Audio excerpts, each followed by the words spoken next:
And so when we finally did come into the office, it was kind of like, oh, like you're tall, you're not, like what's going on here? And it was like kind of that like awkward phase of like, wait, I know you really well, but I've never like seen you with legs. Like I've never seen your legs before. So yeah, It's so weird to see coworkers' legs. yeah, it's like you never know. Coworkers' legs.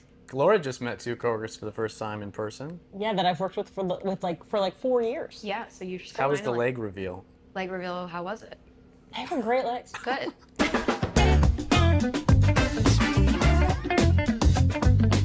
How big is the Mack Weldon team?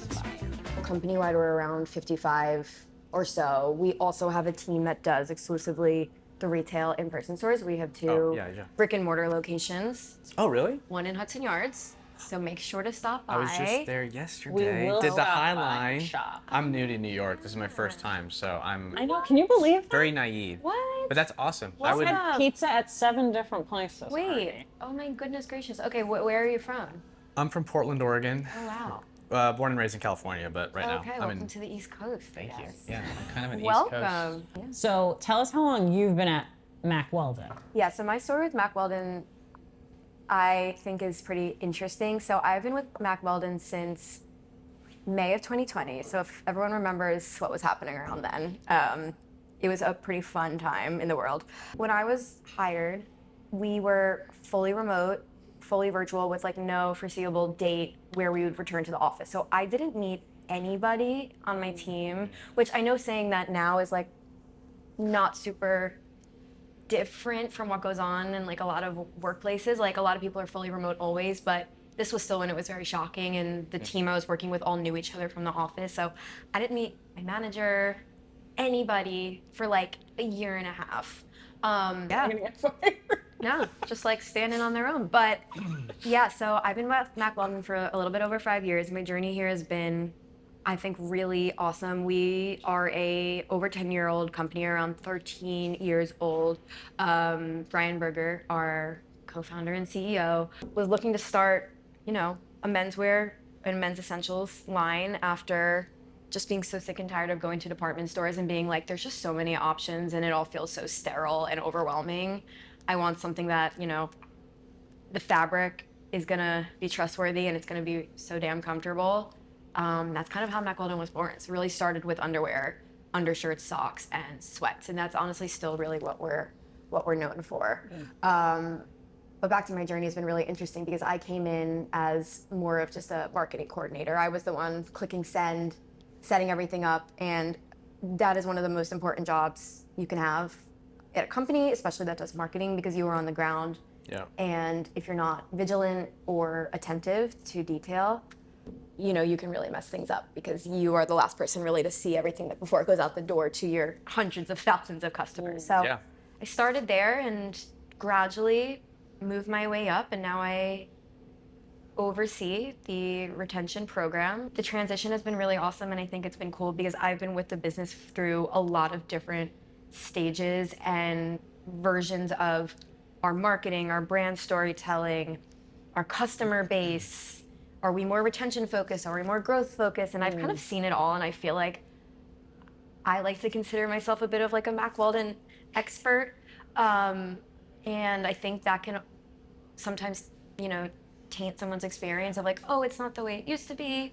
But I think, you know, if you have the right outlook, you can really learn from what's gone on before and also reach back into things that have worked 3 years ago and maybe try them again.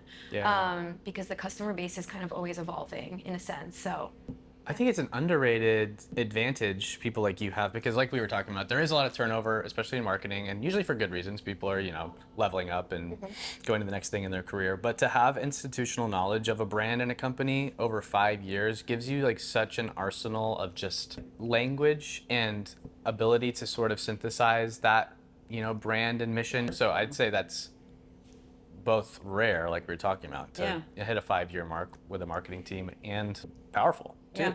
Yeah, I absolutely agree. I think it's, people always look at me and they're like, you're so comfortable talking to, you know, the leadership team. And I'm like, I've known them for 5 years. And you guys started doing SMS marketing like when you started. So you've also been doing that for 5 years. Yep. So you've seen like a huge shift in Oh my how gosh. brands use it and even in how you guys use it.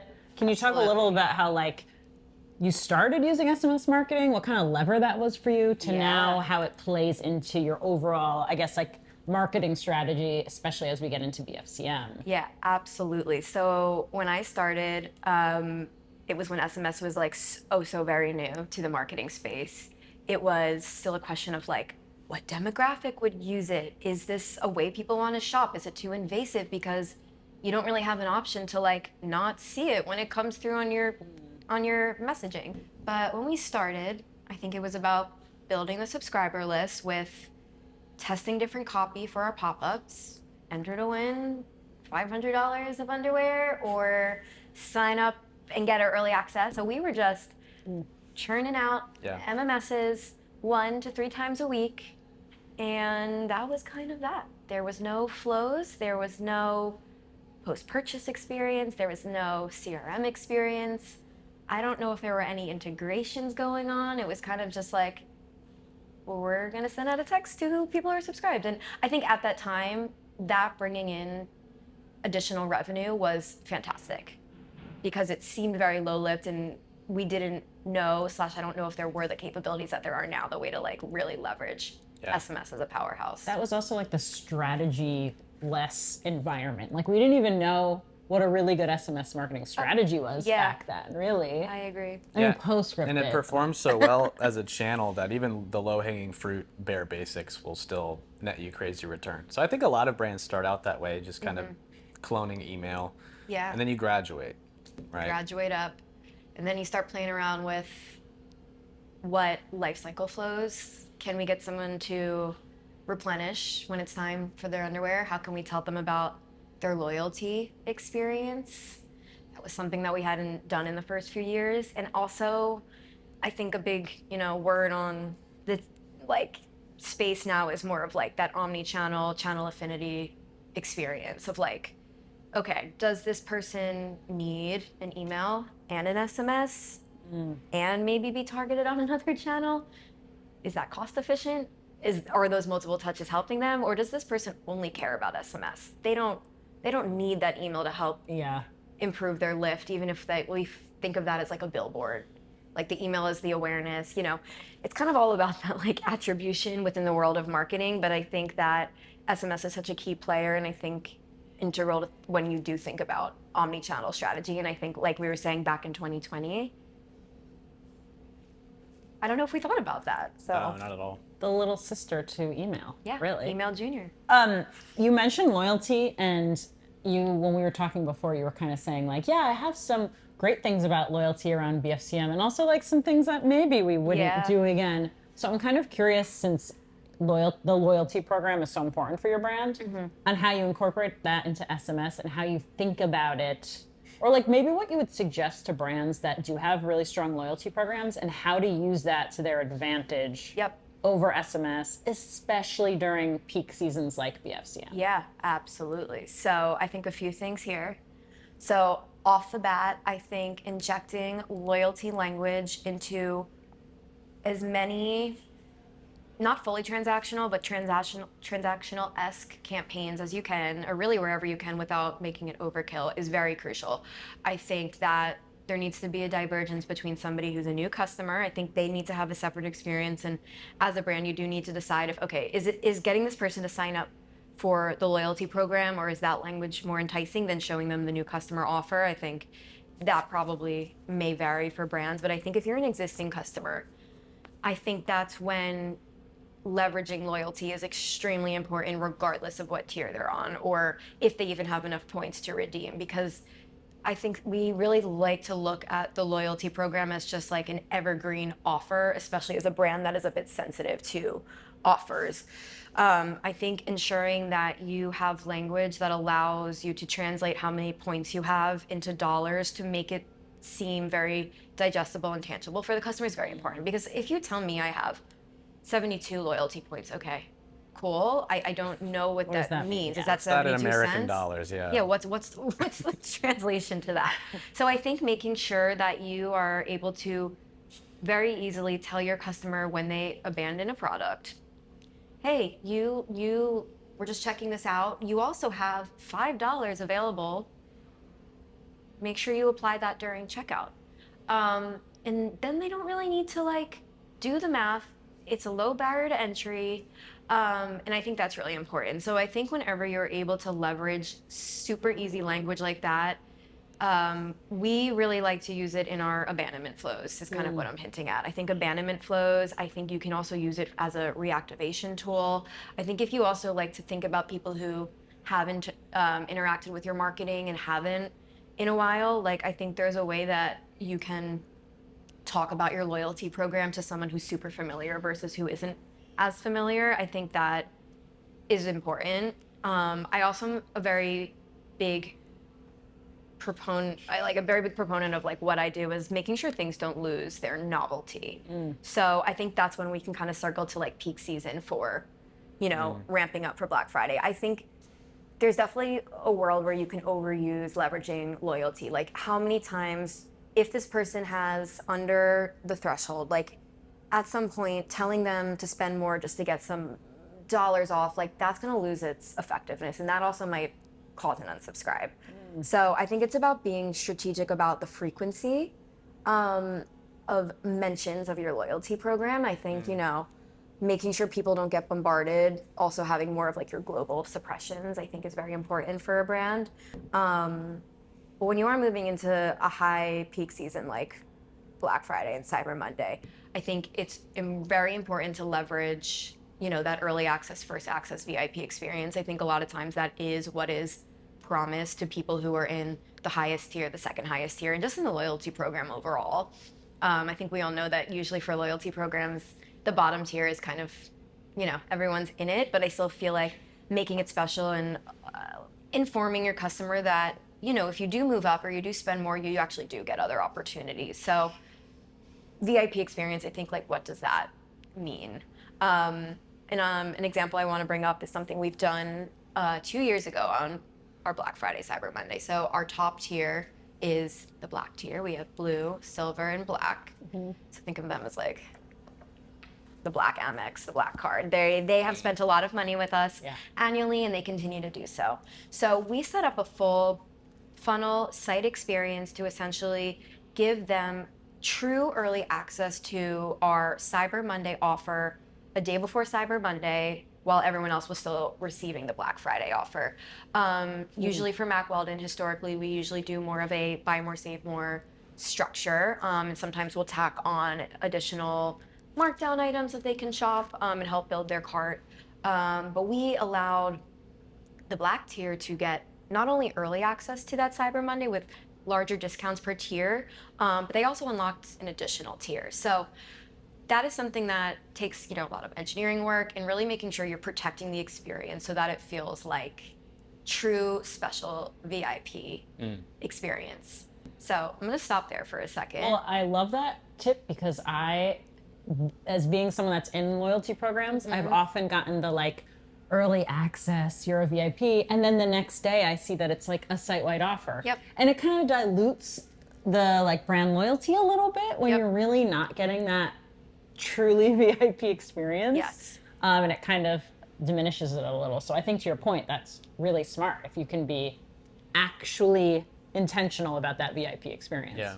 Exactly, and that's kind of what I'm getting at. I think something that I've been struggling with lately is like losing the novelty and the truth behind first access, early access, VIP access. Yeah. I need them to make up another word for that so I can start using it, because boy, are we tired of unlocking. You've unlocked first. Mac early access. Mac access. Can I- Maxus. Maxus. Mac. I'm going to tell our copywriter Maxus. to Mac Friday. Mac See, Friday. Mac Friday, not Black Friday. I was a copywriter back in the day. OMG. Are you not anymore? The stars are aligning. If you're a Black tier member and you're listening to this, You're now a Mac tier. Mac member. Friday, Cyber Weldon. No. We'll I'll workshop that one. I'll stick to just doing the marketing. But yeah, and I think get that's it. something I struggle with a lot. And I think another thing too is you also can set out intentionally to do some very strict testing where, okay, we're going to test what is the true lift in incremental conversion of a group that is very much siloed to getting that VIP access? As long as you can try your best to strip out the other variables of, not letting other people see that early access. Like, as long as you have a way to maneuver, and if you have the dev support, or if, you think of a really great way to do it, and you see a lift of people getting early access to something, I think that's amazing. I think another thing that I worry about, and as a marketer, which I think has totally ruined my experience of like just shopping in general, is like, if you're getting early access to something that isn't selling out. Yes. The early access is is the like, magic gone. Who gives a rip? Yeah. On the consumer side, like, how would I know? How would I be able to kind of extrapolate whether or not it's a sellout risk or not?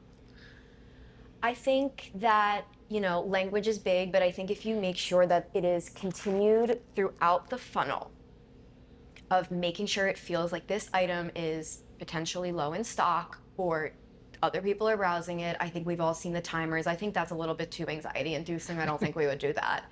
I know a lot of other brands do have that though. Is making sure, like I said, through the experience, that language is there. Like, okay, you see that it's limited quantities, maybe through the marketing. You get to the collection page, that product has a tag on the top that says selling fast. You get to the product PDP. I know that was repetitive. No. The PDP. Yeah. And then you see on the top of that, sizes are selling. You see it's a hot selling item.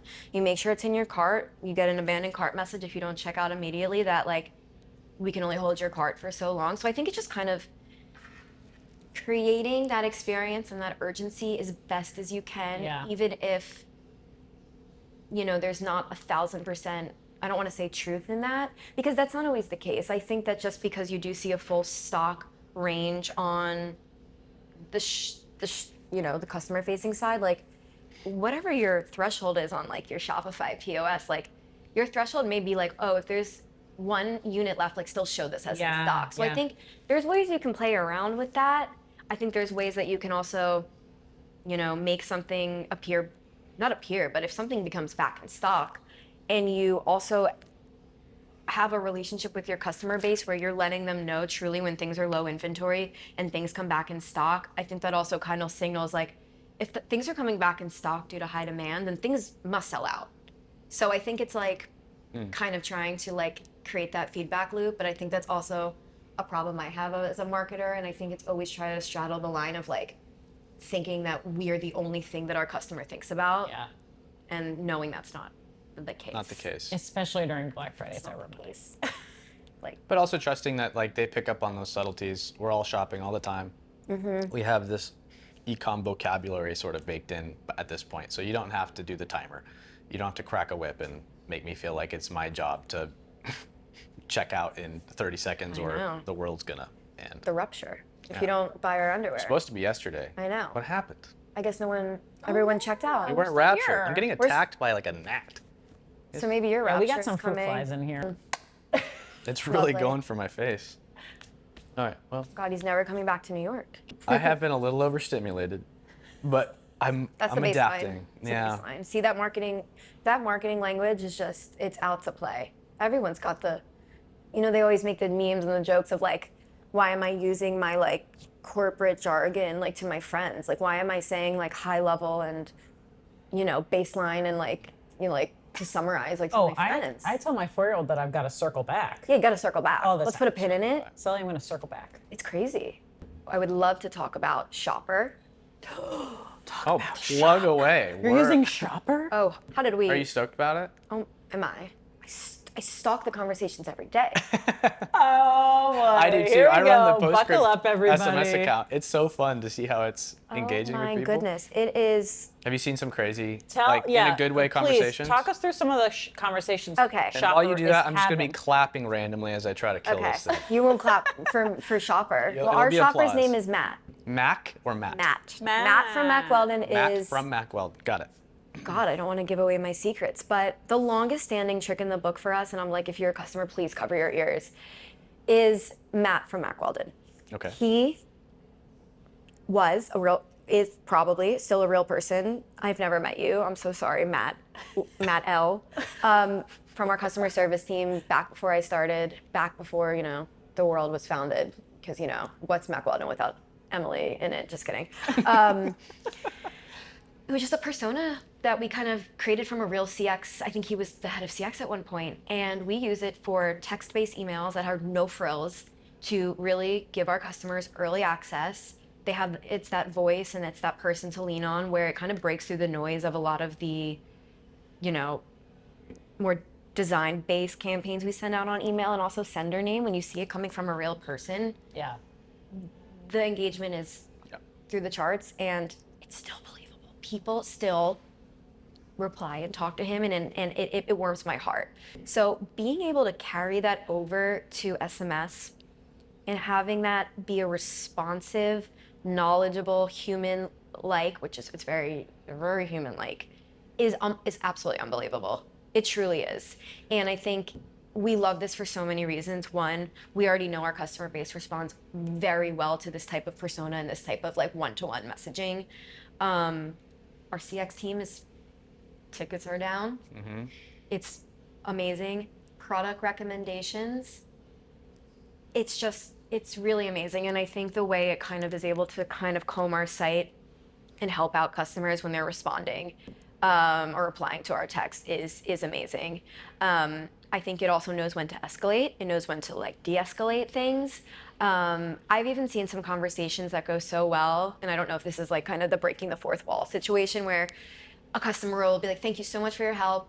You've been so helpful. Who is your manager so I can tell them, I swear I have like a proof of this." And then he was, "Oh, like I'm an AI bot, whatever." So like, they kind of the shopper tells them they're not real. But then the customer was like, "I kind of had a suspicion, but this was amazing. Like, shout out to your team." Wow. So it's like they don't even mind that it's AI. I feel like, if you can detect it, fine. But if you can't, even better. But it's amazing. Have there been any like objection handling or like just like or like upsells or like recommendations that you've seen in the conversations where you're like, how did Matt know? How did Matt get to this Matt point? usually gets it right. Usually they get it really great, and I think something with a lot of athleisure-esque brands is like these fabric names. Like, what the heck is an Internet X? What is silver? What is stealth? I don't know. Yeah. That's part of the branding world. And if you're a new customer, or if you're just new to that fabric, it's not the first one you bought, you're like, I don't know. So when someone is viewing underwear and then Matt circles back and it's like, "Do you need any help?" And they're like, "I don't know which underwear. I want one that's soft and comfortable." And he's like, "Okay, great. Then you should try 18 Hour, and this is why. But if you're not feeling that one, maybe you try AirKnit X because it's also soft, but it's a bit more breathable." And I think right then and there, it's like, you can have that one-to-one understanding. And I think if you were receiving it via text, I think it's kind of like the general synopsis of like why SMS marketing is so great and personal is like, oh, I'm going to remember that. Like, I see this on my phone. I got a specific answer. I'm going to go explore the PDP with knowing a more calm way that like somebody has described this to me. And I think that really helps impact conversion, not only hopefully within that 24 hours, but hopefully, down the line, building that relationship with the customer. But something I haven't, experienced yet is because we've only joined Postscript in July, is like, what does the holiday season look like with this? Gifting, we are primarily a male based, company, our shoppers, but that female percentage, November, they take over. Yeah. And the girlies are gonna love Matt. They're gonna love it. They're gonna love Need Matt. help with gifts? Yeah. What He's should I gonna get? know how to talk to the wives and the girlfriends. Yeah, they may not know the cut of underwear. I know everything about men's underwear now. I can tell you the inseam of trunk, brief. I can tell you everything. This is a family. Okay, question. This is a family podcast. This is a question for a friend of mine, not me. How often do I need to replenish my underwear? So that's a really great question. That was to use your word. I am so My friend asked. desensitized to talking about men's essentials that I sometimes forget. I almost got one. Anyway. Damn. So I think that's also a thing too with just like in general replenishment, cross-selling, upselling is like you may have the data of like when is the most optimal time to tell someone to replenish, or what a smaller portion of your customer base does that brings nice outcomes for your revenue program. Well, But my there's savior. There is a discrepancy between when people actually shop and replenish and when they should. I don't know if when they should is like a law. I think it's just more of like when, you know, we feel like is the time. So I think there's a few things. I think one is like when you just, it's time for new underwear. Like you haven't replenished, especially if you're new to our brand and you're starting to think like, I haven't bought underwear in like 5 years. Like treat yourself. Treat yourself to a new pair of underwear that will last you another 5+ years. And I think another thing back to that drop culture is we do really well with building fabric rapport and launching a handful of limited edition new colors and patterns of that fabric. And I think that's what keeps the replenishment. Because it's like, I don't really need more, but I like this color and I know damn well I like this underwear. So like, having a bad day, I'm having a good day, I'm gonna buy myself, and that's like another low barrier to entry too. It's like, oh, I can always use another pair of underwear, but like, do I always need a $250 sweater? No, that takes a little bit longer of consideration. But I think when you have the tools in place, like Shopper's a great one, more of like that life cycle flow, like knowledge that you can also leverage through SMS is important, because you may need a little bit more time to process. It's like, okay, do I want to buy this expensive product? Is this the right sweater across the market? And like, why is this Mack Weldon sweater better for you? And I know making sure you have the tools in place for that are important. And I often think about just the customer journey in total. Like if you are subscribed to our marketing, we're in the past, I think we were very like, okay, like Monday we talk about underwear, Tuesday we talk about pants, Wednesday we talk about sweatpants, da da da. And it's like, if they're getting all of that and we're trying to prime this person on a sweater, they're like where do I look? So I think making sure that you are very segmented and in tune with what you want that customer to convert on, or based on their active history. It's like if they've been browsing mainly long sleeve and sweater products, like let's make sure to get them into that bucket. And so I think that also in a time when it's like a high shopping period, like November, December, it's like, when do you want to silo someone into that funnel, or when do you just want to open it up to everything? Because it's like, do you want to generate more revenue for your company, or do you really want to provide that good experience for your customers? So and it depends on the day. Depends on the day.